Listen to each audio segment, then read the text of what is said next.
Assalamualaikum warahmatullahi wabarakatuh. Waalaikumsalam warahmatullahi wabarakatuh.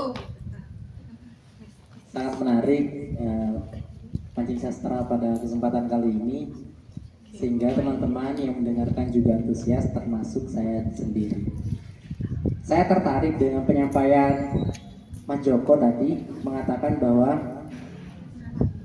ketika dulu sebelum adanya agama, ketika ada seorang perempuan ingin melahirkan, maka ada sesuatu yang dilakukan oleh para keluarga tersebut, dan itu menarik sebuah, seakan-akan ada kekuatan tersembunyi di dalamnya. Nah, yang ingin saya perjelas adalah ketika Mas Joko ini mengatakan sebelum adanya agama. Saya semenjak, katakanlah saya ini kan senangnya di bidang filsafat dan seringkali membahas tentang keagamaan dan juga ketuhanan. Semenjak saya belajar tentang filsafat ini, tidak pernah menemukan yang namanya tidak ada agama sebelum tidak ada agama. Mulai dari dulu agama ini memang sudah ada. Jadi yang ingin saya tanyakan, coba perjelas kembali yang dimaksud sebelum adanya agama ini kapan dan seperti apa. Sekian, terima kasih. Baik, terima kasih untuk Mas Abdurrahman. Mau langsung dijawab Mas Joko atau kita beralih ke pertanyaan kedua dulu? Oke, boleh.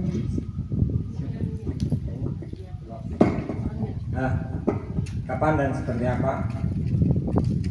Kapan dan seperti apa yang dikatakan dengan sebelum ada agama itu? Oke, nanti bisa disambung oleh Mas Haddad ya. Ini sampai senang filsafat. Itu pikiran Mas Haddad ini ada di bawah. Filsafat Eropa, cara berpikirnya. Coba kita membuang diri dari hal semacam itu. Buang semuanya, kosongkan diri Anda sendiri. Tanyakan kepada diri Anda sendiri, Mas A. Misalkan semuanya tidak ada, agama juga tidak ada, misalnya filsafat juga tidak ada, apakah Anda tidak berpikir untuk melakukan sesuatu? Karena pikiran ada di bawah pengetahuan dari Eropa, dan pengetahuan sebelum filsafat yang ada di tempat lahirmu itu tidak kamu serap sama sekali. Ada kejadian apa sebelum filsafat? Apakah kakek nenek saya pernah berfilsafat? Itu pertanyaan saya. Apa agama itu masuk begitu saja ke sini? Islam itu masuk, agama Islam, Kristen atau Hindu itu masuk ke sini abad berapa? Tentunya kan dan proses masuknya itu dari mana? Tentunya sebelum itu kita sekalipun tidak agama itu masih belum ada, kita punya kepercayaan ya untuk yang namanya memohon, seperti halnya tadi memohon agar dilancarkan. Kalau sekarang sudah ada baca-bacaannya, doa-doanya, sekalipun untuk menaklukkan si yang di depan ini ada doa-doanya juga ya Mas. sebelum ada itu, tentunya mereka tetap berpikir dengan cara tadi, mereferensi sesuatu. Kita Allah atau siapa itu, bersihkan diri kita dari itu. Kita tahu dan beragama karena kita diajari dulu sebelum masuk. Bangsa kita ini bangsa yang seperti apa? Itu pernah dipikirkan hal semacam itu? Apa agama Islam itu tiba-tiba ada saja? Itu pertanyaan saya, pertanyaan balik ke Mas Aap gitu. Coba itu dipikirkan bahwasannya leluhur kita ada juga yang sebelumnya tidak memeluk Islam, entah sebelum beberapa turunan sebelumnya. Cuman mereka berpikir gitu, mereka paham, mereka punya kepercayaan terhadap alam. Misalkan salah satu contoh lagi ya, misalkan ada bulan kering yang rengram benar, menyediakan kaca di depan, ya, demar. terus ada kunyit. Nanti semua keluarga dimuangkan arau kunyit dia. Malah Pak bulan turi beres. Padahal itu gerhana bulan kan. Mbah saya pegang pecut peliding. Tanaman itu dipecut semua biar gak sakit. Suruh bangun semuanya. Nah, itu kalau sekarang kan sudah ada sholat gerhana kan ada itu ya kalau di agama kan. Dulu sebelum gak ada agama itu yang dilakukan apa istilahnya pengsah kelakuan. Pernah dengar pengsah kelakuan? Kalau di mbah saya itu bukan pengsah kelakuan, pengsah lakon gitu. Pengsah lakon. Hal semacam itu banyak itu. Seperti tadi ada angin, tadi bukan, itu kan sama saja memohon. Kan ada doa tolak balak sekarang sudah ada. Kan gitu. Setelah agama itu yang mazhab, setelah mengenal agama. Sebelum agama ada gitu. Animisme, dinamisme, tahu bahkan di pohon ini beda penokun jawab poker gitu. Sekarang itu hal semacam itu banyak ditemukan. Kalau di naskah drama itu saya jarang, kalau di film banyak. Seperti film Boruto, Boruto itu kalau saya lihat metur aja ke sanding, berdisenge sanding. Pernah mendengar berdisenge sanding ya? Hodam.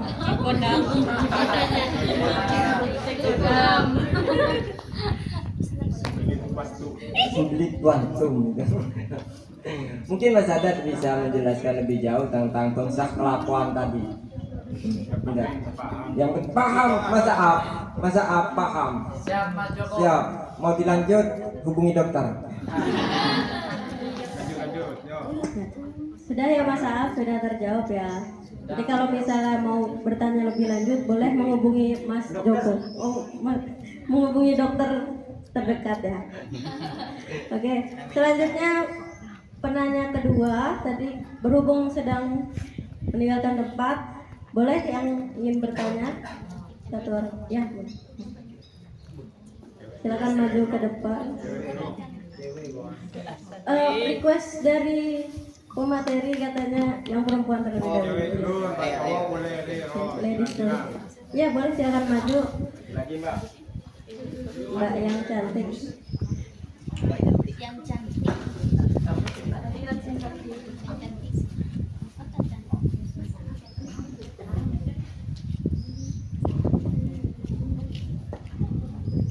Ya, Assalamualaikum warahmatullahi wabarakatuh. Waalaikumsalam warahmatullahi wabarakatuh. Di sini saya akan menanyakan tentang yang geometri. Di sini saat saya mendengar penjelasan tentang geometri, saya langsung pikiran saya itu menuju ke mitos. Nah, mitos sama geometri itu satu hal yang sama ataukah ada perbedaan di antara keduanya? Mohon penjelasannya. Siapa kamu? Berdua. Siapa saja. Yang ada di sana juga tadi kan sudah dijelaskan. Mungkin bisa jawab. Tadi pertanyaannya jika membahas tentang geometrik ya, geometrik atau mistis Mbak? Geometrik ya, geometrik itu mistisnya, mistik. Jika membahas mistik, Mbaknya terbayang ke arah mitos. Nah,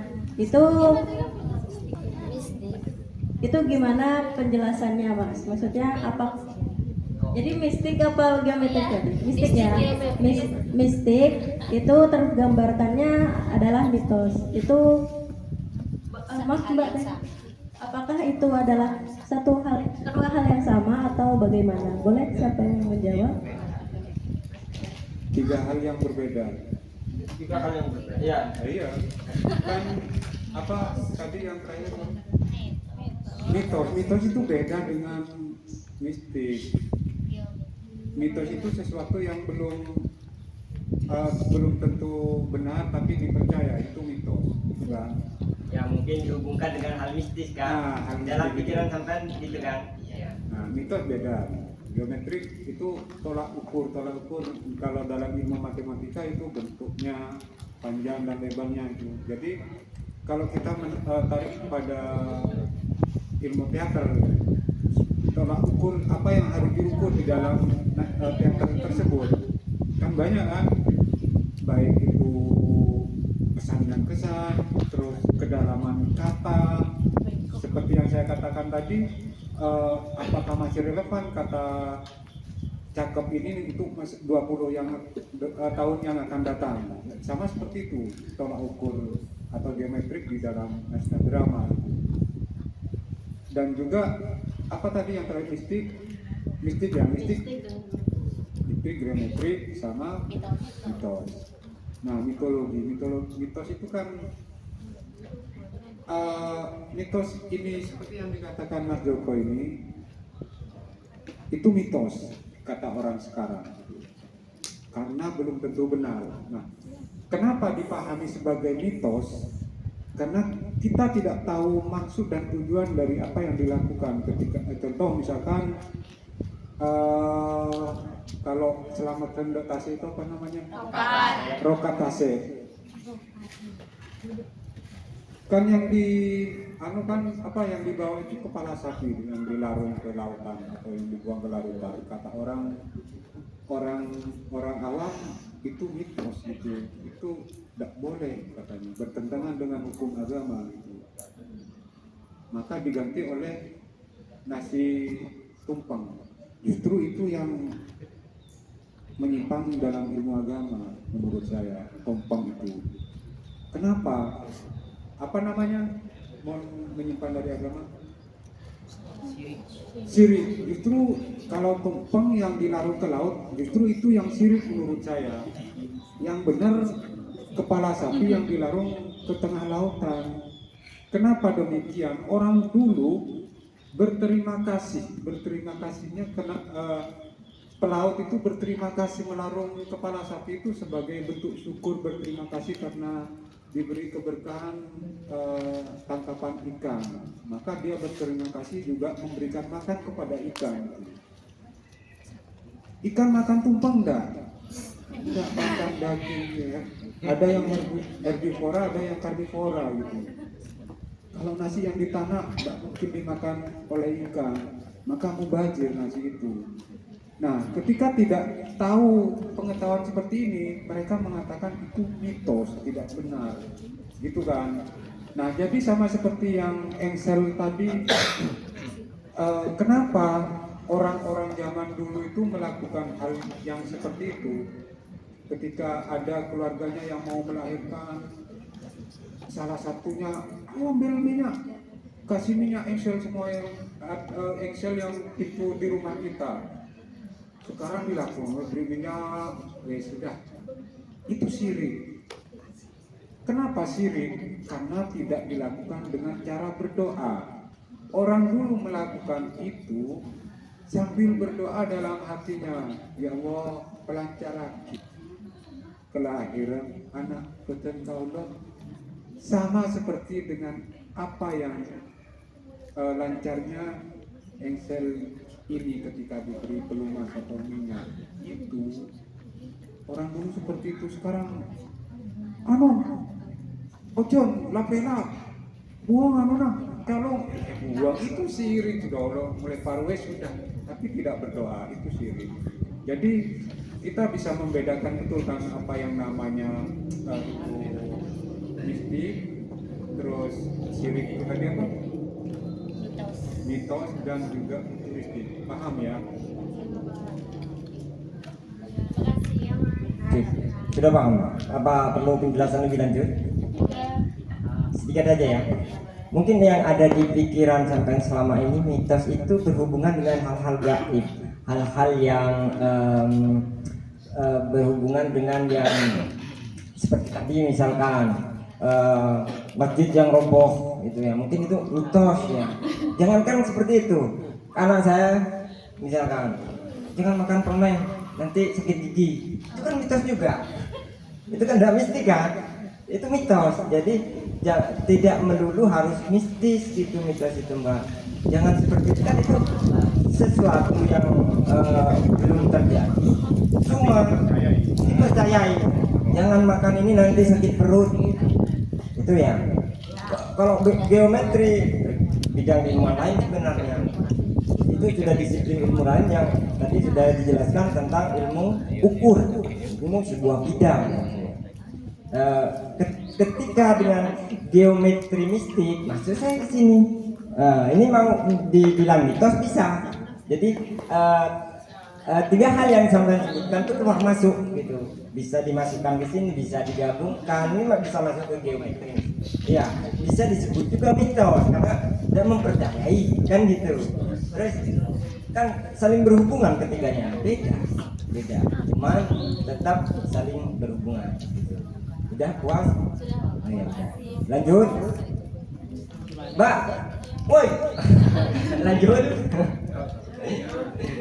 Ya. Lanjut ke satu pertanyaan terakhir tadi. Penanya sudah datang, Mas Junaidi. Silakan.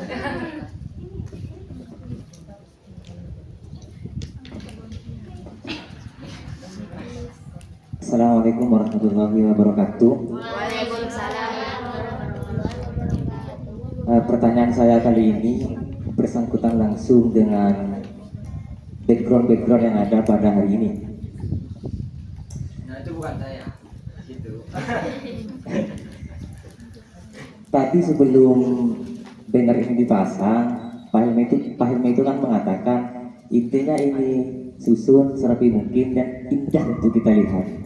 Nah, bayangan saya banner ini disusun dengan rapi, terus kita kasih bunga-bunga atau apa itu. Tapi keindahan Pak Helmi ini saya rasa dengan keindahan saya itu berbeda. Tapi kenapa kok malah Pak Helmi ini menggunakan barang-barang yang rusak terus ditaruh di sini? Tapi ketika ini ditaruh dengan rapi, kita memandang ini kan tidak jelek, tapi seakan-akan kok bagus ini. Padahal yang digunakan hanya barang-barang bekas, bukan bunga lagi. Nah, pertanyaannya adalah untuk menciptakan hal seperti ini, apakah harus mempunyai jiwa seni di dalamnya?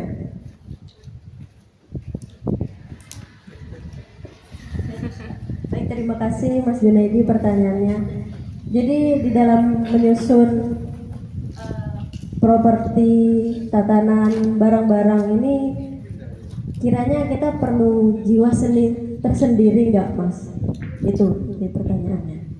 Boleh dijawab? Siapa yang mau menjawab? Ya, Mas Jo. Oke, silakan. Terima kasih. Ini seharusnya pertanyaan yang diajukan ke bosnya, karena yang nyusun ini bukan kami. Gini, tadi pertanyaannya berkaitan dengan keindahan. Ya, Mas Jun, berkaitan dengan keindahan. Kalau di dalam secara akademik kita menyebutnya estetika, seperti itu ya. Bagaimana ini punya nilai estetika? Sekarang saya kembalikan pertanyaan itu. Berbicara standar keindahan. Bagaimana Anda menyebut bunga itu indah? Bagaimana Anda menyebut panorama pegunungan itu indah? Padahal kalau kita lihat dari dekat, pohon-pohon yang kelihatan, kalau dilihat dari dekat juga bunga-bunga seperti apa kan gitu. Jadi yang dimaksud estetika di sini bukan hanya indah dipandang, tapi apa? Sentuhan. Kita tersentuh akan, nah bisa dia. Itu estetika sudah ada. Bukan wah ganteng, wah cantik yang ini, bukan seperti itu. Ya. Jadi berbicara keindahan dalam seni itu bukan cuma keindahan yang hanya kita tangkap secara panca indera, juga melalui rasa gitu. Sensitivitas kita terhadap benda-benda yang kita lihat itu bukan hanya perlu ditangkap oleh indera, tapi juga pikiran Anda menangkap enggak? Ya, itu kan sudah masuk nilai estetikanya. Padahal indah tapi gak indah ini, cuman kamu tersentuh. Iya kan gitu. Kalau sampai mempelajari estetika lebih jauh, misalkan ada lukisan abstrak, pernah ke pameran lukis Pak Herul? Pernah? Belum? Pernah lihat lukisan abstrak? Di mana sih indahnya itu? Kan sama halnya dengan panorama yang Anda lihat tadi. Pegunungan, di mana keindahannya? Karena sentuhan Anda kepada alam, kan gitu. Dibandingkan dengan keindahan yang ini, yang di depan, beda kan? Itu keindahan itu saya artikan bukan hanya indah secara ditangkap oleh mata, tapi secara pikiran. sensitivitas kita terhadap sesuatu. Persoalan tadi apakah harus punya berjiwa seni? Nah, standar itu saya masih belum menemukan.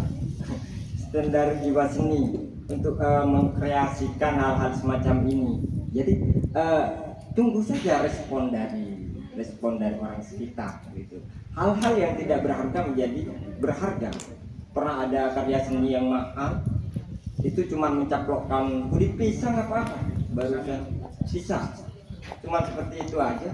Mana keindahannya? Nah, sekarang kita kembali, muncul banyak pertanyaan-pertanyaan kita terhadap, oh ini pisang kok cuma ditaruh di itu aja disebut indah.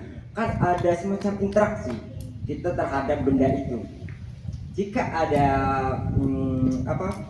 hal-hal yang membuat kamu tersentuh, entah itu memori Anda dengan pisang, atau pernah jatuh karena pisang, atau kelaparan menemukan pisang, kan banyak hal-hal yang muncul akhirnya. Cuma kita sedang difokuskan aja, ditempuk di sini kita difokuskan. Kalau yang di sana sampai gagal fokus. Kalau yang sini saya gagal fokus sama yang sini. Jadi dari saya mungkin itu aja, mungkin Mas Adat bisa menambah. Untuk Mas Adat mau menambahkan ya.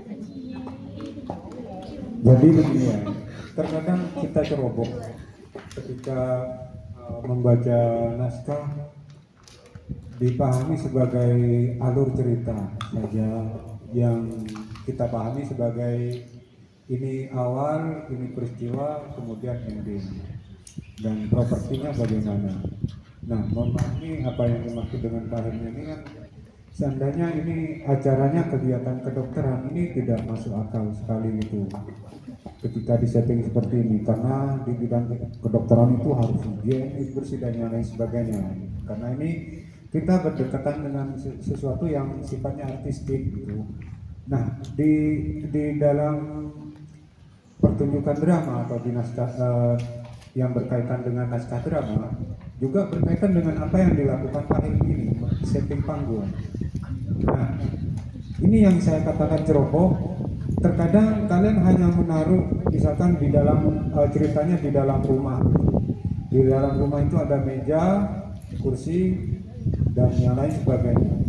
Kecerobohan kita terkadang kursi yang dipakai, kursi yang ada di kampus dalam kelas, terus bangkunya bangku guru yang dipakai, mejanya. Padahal di dalam cerita digambarkan rumah orang miskin. Apakah relevan enggak? Apakah berhak enggak dipakai di setting seperti itu? Terus tatanannya bagaimana? Itu juga dipikirkan secara artistik, logika keindahannya bagaimana gitu. Maksudnya begini, ketika setting panggung itu adalah rumahnya orang miskin, tapi di dalam itu kursi yang dipakai kursinya dosen, sama bangkunya bangku dosen, mejanya meja dosen, relevan enggak dengan keindahannya? Nah, jadi keindahan itu tidak harus bersih ataupun menarik, tapi juga sesuatu yang bisa masuk akal. Terkadang yang kuno itu indah menurut saya gitu, ketika melihat keris dibandingkan dengan pisau yang menggila gitu, misalkan kok lebih memilih keris. Terkadang kan seperti itu kan. Terkadang juga ada yang seperti Pak Faizi, penyair Sumeneb, tidak mau menggunakan WA, tetap memakai HP jadul Nokia.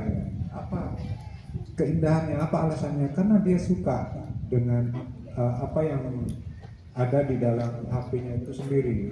Dia tidak menggunakan WA, padahal dia adalah pengasuh pondok pesantren Anukaya. Tapi HP-nya tetap Nokia jadul itu, tidak mau menerima WhatsApp dan lain sebagainya, hanya telepon dan SMS. Nah, jadi keindahan di sini tidak hanya bisa diukur dari apa yang seperti yang Mas Joko bilang tadi. Kalau bunga yang kuning cantik gitu. Tapi keindahan ya, dari apa yang kita sentuh, apa yang kita rasakan itu. Bunga ini menunjukkan pikiran saya, itu estetika keindahan itu. Nah, di sini kenapa sepatu ada di belakang ini? Sebenarnya mengganggu saya. Tapi nah, ini pasti ada maksud di balik ini kan, biar pesertanya tidak kabur barangkali sana itu. Artistik sekali gitu. Ini pikiran artistik untuk menjaga kondisi ini. Bisa. Terus juga memilih sapu dan yang lain sebagainya. Ada buku yang sudah lusuh. Sebenarnya tidak ada maksud apa-apa, tapi juga menunjang suasana. Akhirnya menaruh seperti ini, ditanya pasti dia tidak tahu gitu maksudnya apa ya. Yang jelas dia ingin membangun suasana. Nah, jadi itu. Baik, terima kasih atas jawabannya Mas Joko dan Mas Sadat. Sudah terjawab Mas Jun ya. Jadi tadi intinya estetika itu tidak hanya keindahan saja, tapi intinya sentuhan dan pikirannya. Tapi juga ditambahkan oleh Mas Sadat tadi tentunya yang masuk di akal. Terima kasih untuk penjelasannya dari awal hingga akhir. Materinya cukup menarik ya teman-teman. Tapi sayangnya waktunya kita sudah terbatas nih. Mungkin pengen durasi nambah ya? Iya. Bener nggak nih nambah? Nambah juga. Ya. Allah nambah juga. Jadi karena Yang paling rajin kalau ikhlas. Boleh kenal ya, karena sudah menarik itu, sebelum kita masuk ke dalam penutup, saya ingin mendengarkan, bolehlah dari para pemateri closing statementnya. Untuk closing statement itu ya kata-kata yang pesan singkat Pesan untuk moral. Pesan moral.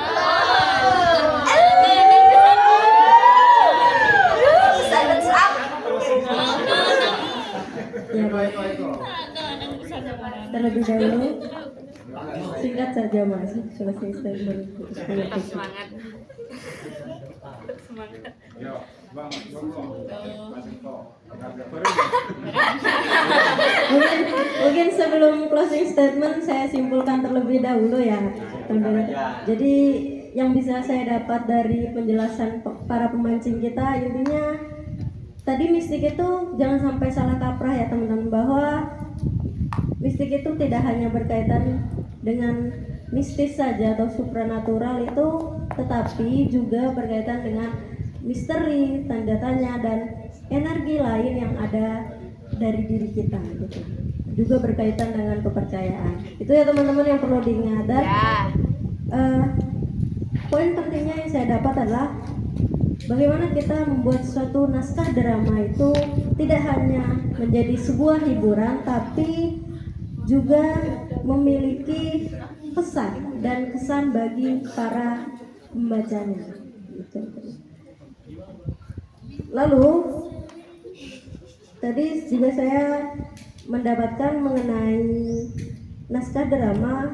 Jika dihubungkan dengan geometrik, tentunya naskah drama itu perlu memiliki tolak ukur. Jadi harus jelas apa yang ingin kita capai. Seperti itu teman-teman. Kemudian karena sudah saya menyimpulkan, saya ingin mendengar nih closing statement dari kedua pemateri. Siapa tuh? Oke, Mas Anwar Sadat. Closing statement dari saya, tolong ingat baik-baik, simpan dalam hati dan terapkan dalam kehidupan kalian selanjutnya dan kelak sampai tua.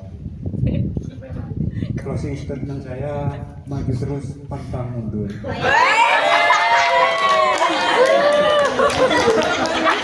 Luar biasa ya. Maju terus, Baik, closing statement yang berikutnya dari pemateri kita yang tadi. Saya sebenarnya gak punya closing statement. Sebenarnya acara ini tidak mau saya tutup karena acara ini asik, bersama kalian itu asik ya. Sering-sering lawan kami ke acara seperti ini. Oke? Kita pesan saya itu aja, sering-sering undang saya.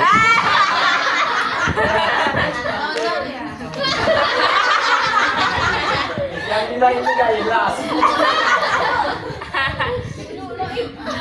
Banyak Kamu closing statement.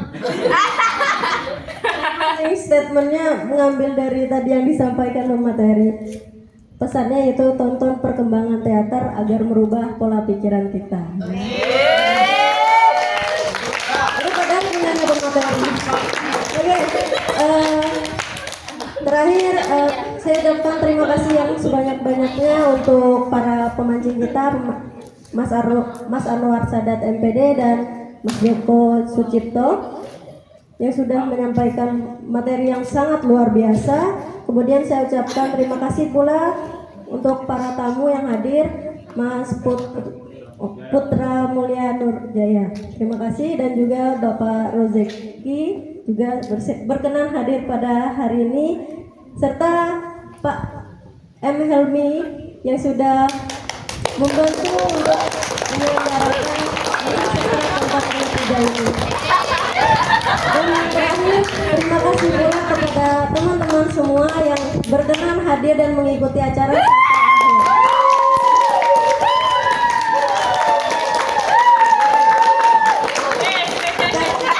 Karena tadi saya buka dengan pantun, saya juga ingin menutup dengan pantun.